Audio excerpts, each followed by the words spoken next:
السلام علیکم دوستو پاکستان اور نیبیا کی کرکٹ ٹیم کے درمیان ورلڈ کپ کا میچ شروع ہونے والا ہے۔ یہ میچ آج پاکستانی وقت کے مطابق رات 7 بجے کھیلا جائے گا۔ نیبیا کے خلاف میچ میں 3 بڑی تبدیلیاں کر دی ہیں۔ حیدر علی، سرفراز حیدر اور محمد وسیم کی واپسی ہوئی ہے۔ اگر آج کے میچ میں پاکستانی کرکٹ ٹیم نے نیبیا کو شکست دے دی تو Pakistani cricket team semi final کے لیے کوالیفائی کر دی جائے گی۔ پاکستانی کرکٹ ٹیم اپنا سیمی فائنل میچ آسٹریلیا یا ساؤتھ افریقہ ان دونوں میں سے کسی ایک ٹیم کے ساتھ کھیلے گی جو گروپ اے کی دوسری ٹاپ ٹیم ہوگی، اس کے ساتھ کھیلے گی۔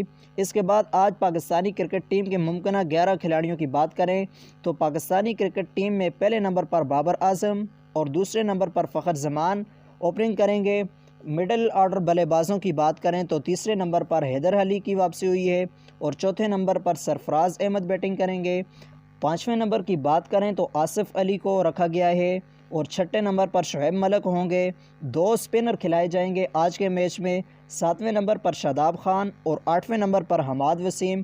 فاسٹ بالر میں 9ویں نمبر پر محمد وسیم ہوں گے اور 10ویں نمبر پر شہنشاہ افریدی اور 11ویں نمبر پر حارث رؤف۔ دوستو، آپ کی آج کے میچ کے لیے کیا رائے ہے کہ آج کا میچ پاکستان نیبیا سے جیت پائے گا کہ نہیں؟ آپ ضرور کمنٹ باکس میں بتا دیجیے گا۔